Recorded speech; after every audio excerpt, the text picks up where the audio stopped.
The proletariat is a term used to describe a social class made up of working people.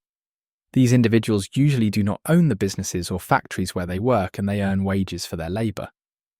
The word proletariat often refers to people who perform manual or industrial labour, like factory workers or miners, but it can also include other types of workers who rely on their jobs to make a living. In simple terms, the proletariat consists of workers who do not have significant wealth or property, but contribute to society through their work.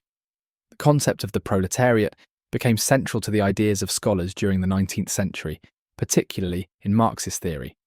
Karl Marx, a philosopher and economist, used the term proletariat to describe the working class within a capitalist economic system. According to Marx, the proletariat is made up of individuals who sell their labour to earn wages because they do not own the means of production, such as factories, machines, or land. Instead, these means of production are controlled by another class, the bourgeoisie.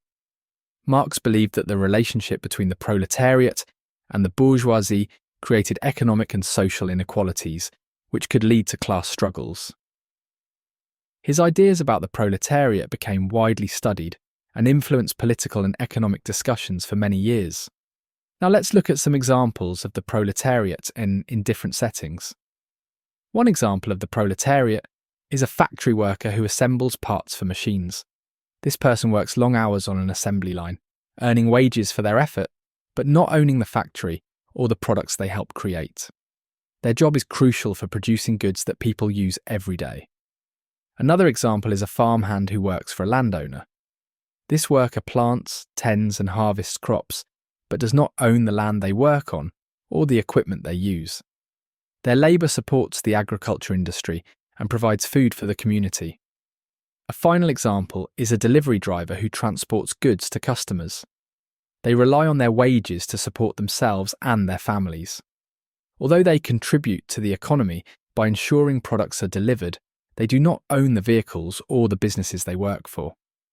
The proletariat is often contrasted with the bourgeoisie, which refers to the class of people who own the means of production, such as factories, businesses, and land.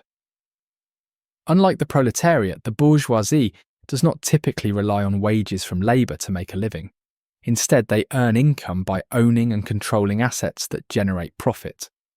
For example, a factory owner, rather than a factory worker, would belong to the bourgeoisie because they benefit from the production process without performing manual labour. Another key difference is power and influence. The bourgeoisie generally has more control over economic and political systems, as their wealth allows them to influence decisions that affect society. In contrast, the proletariat often has less access to these resources and less influence over policies. This imbalance is a central theme in discussions about class and economic systems, especially within Marxist theory.